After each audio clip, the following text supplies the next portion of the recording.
The fact that I've just now seen Dario Argento's Tenebrae for the first time, it's almost a gift.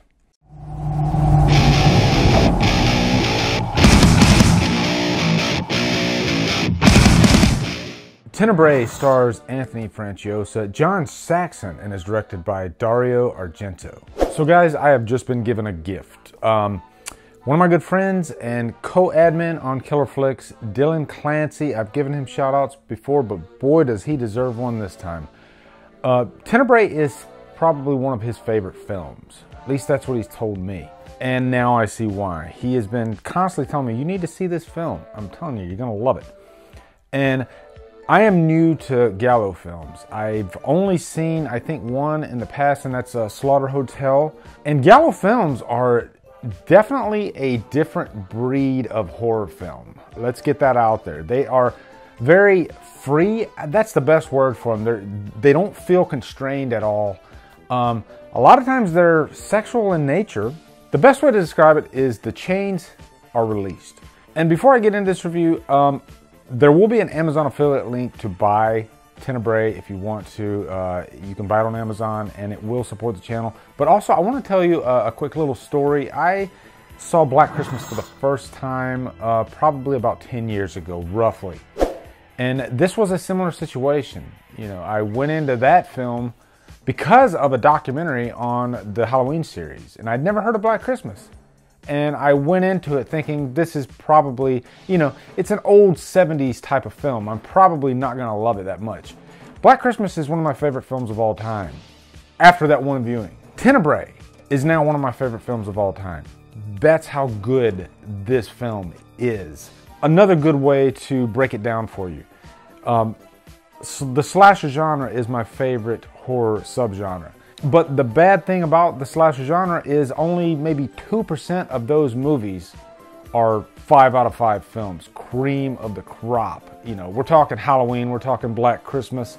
Not too many more. Tenebrae belongs in that upper echelon. It is that special of a film, and it just goes to show, like John Carpenter, like Bob Clark, when you have a director that has a vision that is just higher than everybody else, I mean, just on another level, almost godlike. Dario Argento, wow. The direction that he put into this film, the vision, everything is just flawless. 100% on every level. We're gonna get into all that. But first off, quick plot synopsis.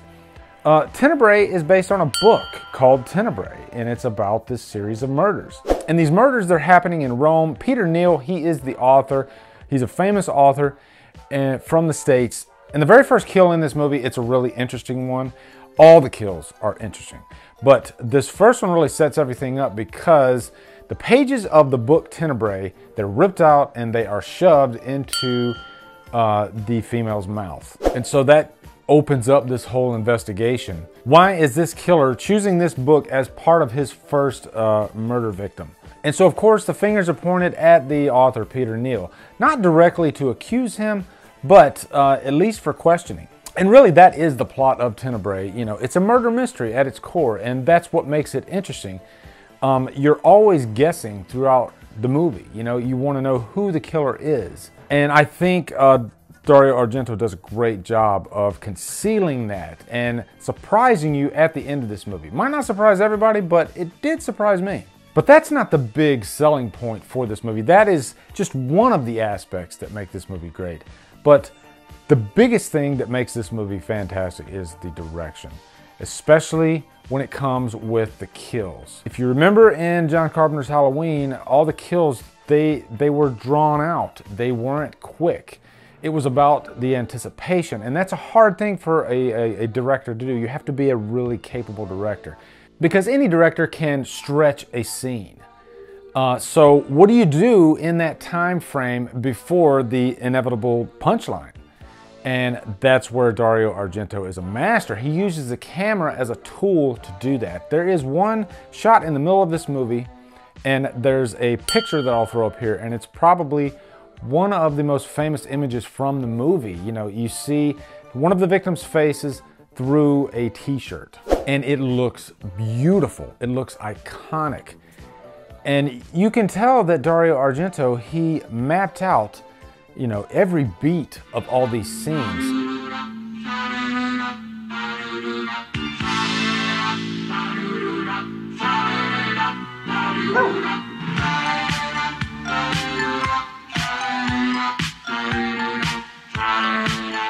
That scene in particular, it was a crane shot, and the crane goes from the victim and it pretty much covers the entire building.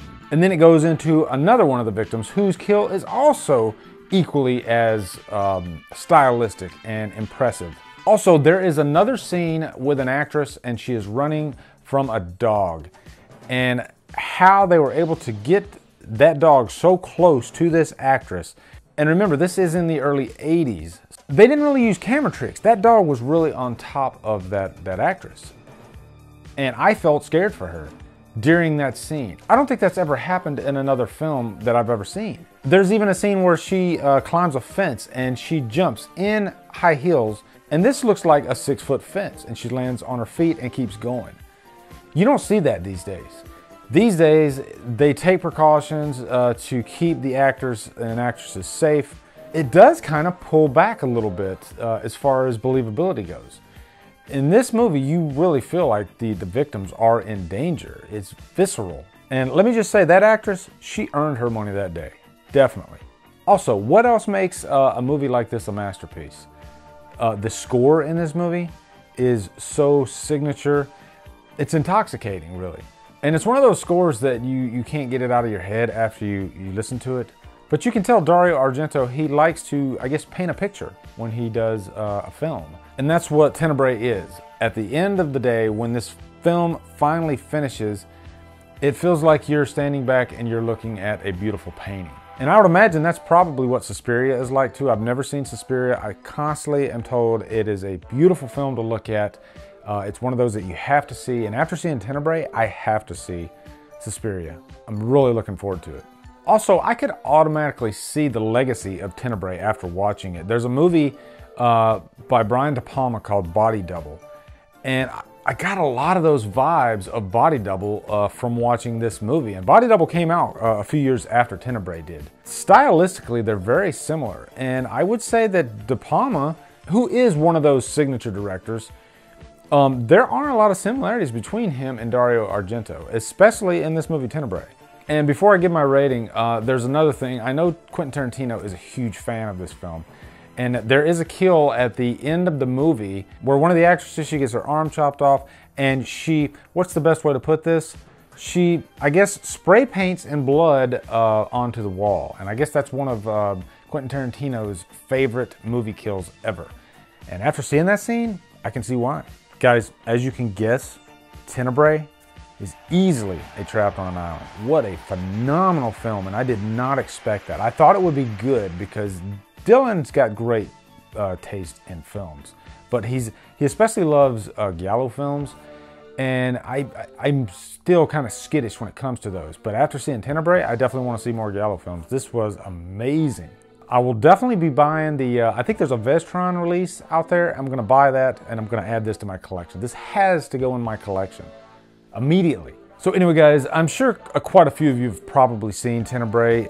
Post down below, let me know your thoughts. And if you haven't seen Tenebrae, oh boy, are you in for a treat. Also, guys, make sure you come over to Killer Flicks, where you can find all kinds of great horror films like Tenebrae. We have conversations every day about these, and I've found so many great movies from Killer Flicks. Also, follow me at Drumdums on Facebook, Twitter, Instagram, and Letterboxd. Thank you so much for watching, guys. Have a great day, and Drumdum out.